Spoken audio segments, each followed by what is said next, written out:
നമസ്കാരം, മലയാളി വാർത്ത ലൈഫിലേക്ക് സ്വാഗതം. കടൽ കാക്കകൾ മരണത്തിന് കാരണമാകോ? അങ്ങനെ ഒരു ചോദ്യം ഉയരുന്നുണ്ട്. കാരണം അത്തരത്തിലൊരു മുന്നറിയിപ്പാണ് ഇപ്പോൾ നൽകുന്നത്. അതുകൊണ്ടാണ് ഇങ്ങനെ ഒരു ചോദ്യം ഉണ്ടായിരിക്കുന്നത്. തീർച്ചയായിട്ടും അവയുടെ വിസർജ്യം അപകടകരമാണ് എന്ന തരത്തിലുള്ള ചില റിപ്പോർട്ടുകൾ പുറത്തു വരുന്നുണ്ട്. ജാഗ്രതാ നിർദ്ദേശവും നൽകിയിട്ടുണ്ട്. ലാറിയുടെ കുടുംബത്തിലെ ലാറി ഉപനിരയിലെ കടൽ പക്ഷിയാണ് കടൽ കാക്ക അല്ലെങ്കിൽ കടൽക്കൊക്ക്. അവ ആളുകളുമായി ഏറ്റവും അടുത്ത ബന്ധം പുലർത്തുന്നവയാണ്. ഓക്ക് പക്ഷികളും സ്കിമ്മേഴ്സുമായി വിദൂരമായും വേഡർ പക്ഷികളുമായി കൂടുതൽ വിദൂരമായും ഇവ ബന്ധപ്പെട്ടിരിക്കുന്നു.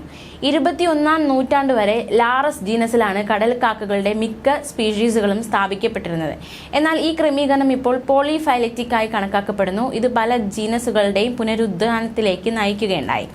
എന്തായാലും ഈ കടൽ കാക്കകൾ എങ്ങനെയാണ് ഒരു മനുഷ്യന് ജീവന്റെ വെല്ലുവിളിയായി മാറുന്നത്, മരണത്തിലേക്ക് നയിക്കപ്പെടുന്നത്, അതിന് കാരണമാകുന്നത്? എന്തുകൊണ്ട് ഇങ്ങനെ ഒരു മുന്നറിയിപ്പ് നൽകിയിരിക്കുന്നു? എന്താണ് സംഭവിക്കുന്നത്? അതിന്റെ വിശദമായ വിവരങ്ങൾ നമുക്ക് നോക്കാം.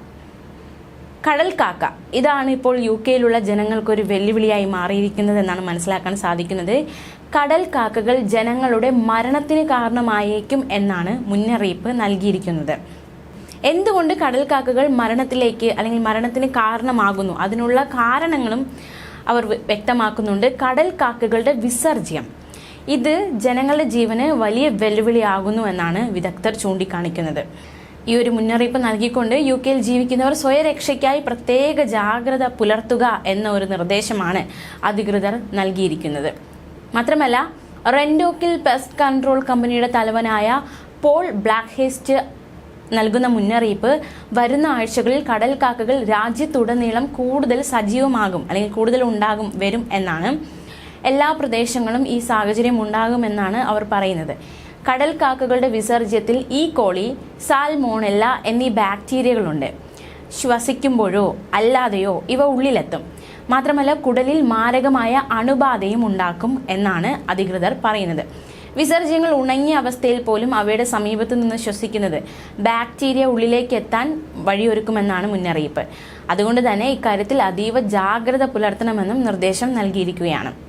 കൂടുതൽ ജാഗ്രത പാലിക്കേണ്ടത് തീരമേഖലയിൽ നഗരപ്രദേശങ്ങളിൽ താമസിക്കുന്നവരാണ്. ഇപ്പോൾ അവയുടെ പ്രജനന കാലമാണ്. അതുകൊണ്ട് തന്നെ ജനവാസ മേഖലകളിൽ കടൽ കാക്കകൾ അധികമായി എത്തും.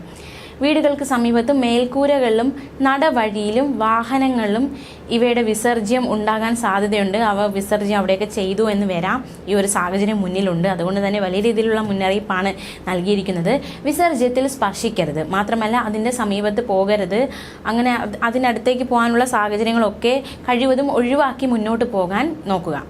മാത്രമല്ല, കടൽ കാക്കകൾ കൂടുതൽ ആക്രമണകാരികളാകുന്ന ഒരു സമയം കൂടിയാണ് ഈ ഒരു സമയം, അതായത് ഈ പ്രജനന സമയത്ത്. കൂടുകൾക്ക് സംരക്ഷണം ഒരുക്കുന്നതിനും ആഹാരം എത്തിക്കാനുള്ള ശ്രമങ്ങൾ തടസ്സപ്പെടുന്ന എന്തെങ്കിലും ഉണ്ടായാൽ തീർച്ചയായിട്ടും കടൽ കാക്കകൾ ആക്രമിച്ചെന്ന് വരും. അതുകൊണ്ട് ജാഗ്രത പുലർത്തണം. ജലസ്രോതസ്സുകൾ തുറന്നിടാതിരിക്കുക. വഴിയോര ഭക്ഷണശാലകളിൽ ഭക്ഷണ സാധനങ്ങൾ അടച്ചു വയ്ക്കാനുള്ള പ്രത്യേക നിർദ്ദേശവും നൽകിയിട്ടുണ്ട്. വിസർജ്യത്തിൽ നിന്നുള്ള അണുബാധ അത് ആർക്കെങ്കിലും ഏൽക്കുകയാണെങ്കിൽ കൃത്യമായ ചികിത്സ കിട്ടുന്നത് വലിയ ഒരു ബുദ്ധിമുട്ട് തന്നെയാണ്. അതുകൊണ്ട് അത് വലിയൊരു വെല്ലുവിളി തന്നെയാണ്. മാത്രമല്ല, ആദ്യമായല്ല കടൽ കാക്കകളുടെ വിസർജ്യത്തിൽ നിന്നും രോഗം പടരുന്നത് കണ്ടെത്തുന്നത്.